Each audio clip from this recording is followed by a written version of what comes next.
भूत माने, भूत किसे कहते हैं बताओ ना। तीन शब्द हैं, भूत, भविष्य और वर्तमान। भूत माने जो बीत गया, बीत गया उसी को तो भूत कहते हैं ना। तो जो बीत गया क्या वो लौट कर आता है बताओ ना, कभी नहीं आता। तो जो बीत गया सो बीत गया, उससे क्या डरना।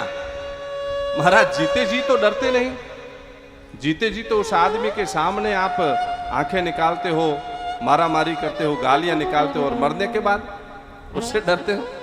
तो जीते जी जिससे नहीं डरे, मरने के बाद उससे क्या डरना। और भूत कौन, जो बीत गया वो भूत।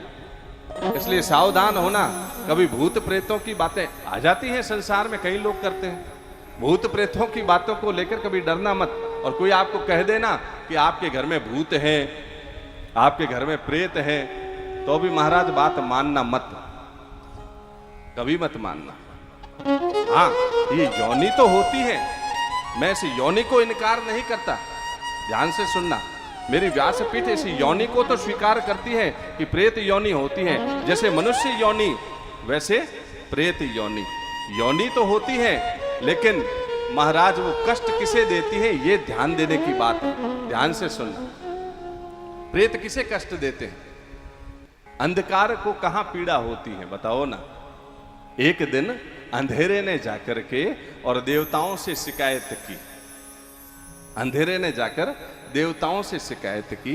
देवताओं से जाकर अंधेरा कहने लगा कि अरे देवताओं, ये सूर्य तो मेरा बड़ा दुश्मन है, ये सूर्य तो मेरा बड़ा बैरी है, ये जब देखो तब मुझे नष्ट करने के लिए मेरे पीछे पड़ा रहता है, जब भी मैं जहां भी जाता हूं वहां आ जाता है, ये तो मुझे नष्ट करने के लिए मेरे पीछे पड़ा हुआ है। सारे देवता मिलकर बेचारे गए सूर्य के पास और जाकर के हाथ जोड़कर कहने लगे कि अरे भाई सूर्य देवता, आप क्यों बेचारे अंधकार के पीछे पड़े हुए हो, क्यों अंधकार को कष्ट देते हो, अंधकार ने तुम्हारा क्या बिगाड़ा।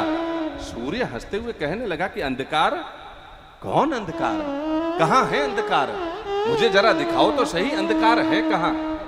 सूर्य क्या कहने लगा कि मुझे एक बार अंधकार से मिलवाओ तो सही, कि अंधकार है कौन, किसे कहते हैं अंधकार। अरे मैंने तो आज तक किसी अंधकार को नहीं देखा। देवता कहने लगे कि चलो हमारे साथ में।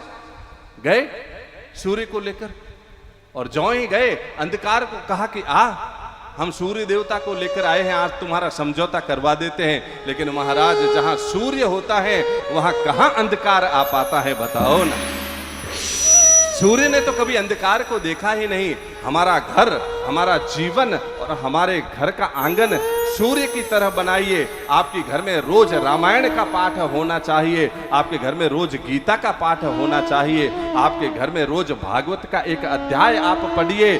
मेरी व्यासपीठ कहती है कि आपके घर का सूर्य इतना तेजवान हो जाएगा कि भूत नाम का कोई चक्कर आपके घर में प्रवेश ही नहीं कर पाएगा, प्रवेश ही नहीं कर पाएगा। इसलिए किसी की बातों में मत आना, किसी के चक्कर में मत आना।